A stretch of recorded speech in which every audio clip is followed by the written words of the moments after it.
Hi friends, ഇന്നൊരു chicken പെരട്ടാണ് ഉണ്ടാക്കുന്നത്.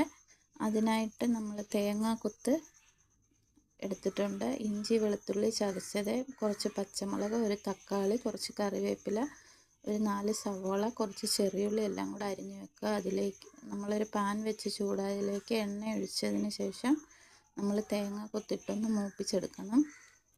തേങ്ങാക്കൊത്തൊന്ന് മൂത്ത് വരുമ്പോഴത്തേക്ക് അത് കോരി മാറ്റണം. കോരി മാറ്റിയതിൽ ആ പാത്രത്തിൽ തന്നെ കുറച്ച് എണ്ണയും കൂടെ ഒഴിച്ച് കടുക് പൊട്ടിച്ച് ഇഞ്ചി വെളുത്തുള്ളി ചതച്ചതും കൂടെ ഒന്ന് പച്ചമണം മാറുന്നത് വരെ മൂപ്പിച്ചെടുക്കുക. അത് മൂത്തതിലേക്ക് നമ്മൾ സവോളയും ചെറിയുള്ളി അരിഞ്ഞതും പച്ചമുളകും കൂടി ഇട്ട് കുറച്ച് ഉപ്പും കൂടി ഇട്ട് ഒന്ന് വഴറ്റിയെടുക്കണം. ഉപ്പിട്ട് കൊടുത്താൽ ഉള്ളി വേഗം വഴഞ്ഞു കിട്ടും.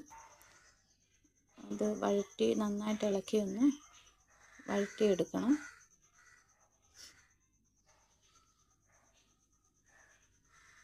വഴന്നതിലേക്ക് നമ്മൾ മുളക് പൊടി എല്ലാം ഇട്ട് കൊടുക്കുകയാണ്. ഒരു 2.5 സ്പൂൺ മുളക് പൊടി, കാശ്മീരി മുളക് പൊടിയാണ്. ഒരു 1.5 സ്പൂൺ മല്ലിപ്പൊടി, കുറച്ച് മഞ്ഞൾപ്പൊടി, മസാലപ്പൊടി, കുറച്ച് കുരുമുളക് പൊടിയും കൂടെ ഇട്ട് കൊടുത്ത് നന്നായിട്ട് പച്ചമണം മാറുന്നത് വരെ ഒന്ന് വഴറ്റണം.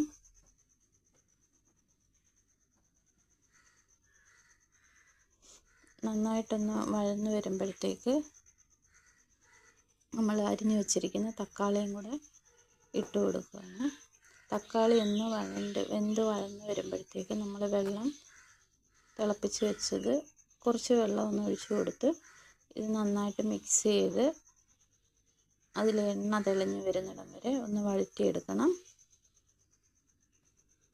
നന്നായിട്ട് വഴണ്ട് വന്നിട്ടുണ്ട്. അതിലേക്ക് വറുത്ത് വെച്ച തേങ്ങാക്കൊത്തും ചിക്കൻ കഷ്ണങ്ങളും കൂടെ ഇട്ട് കൊടുക്കുകയാണ്.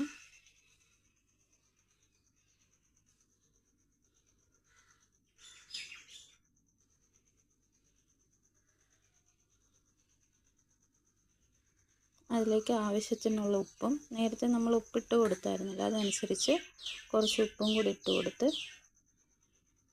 നന്നായിട്ട് ഇളക്കി യോജിപ്പിച്ച് കറിവേപ്പിലയും കൂടെ ഇട്ട് കൊടുത്ത് ഒരു 20 മിനിറ്റ് മൂടി വെച്ച് വേവിക്കുവാണ്. വേറെ വെള്ളം ഒഴിക്കുന്നില്ല, അതുകൊണ്ട് നമ്മൾ ഇടയ്ക്കിടയ്ക്ക് ഇളക്കി കൊടുക്കണം. നമ്മുടെ റെസിപ്പി റെഡി ആയിട്ടുണ്ട്. ഈ റെസിപ്പി ഇഷ്ടമായാൽ ലൈക്ക് ചെയ്യുക, സബ്സ്ക്രൈബ് ചെയ്യുക.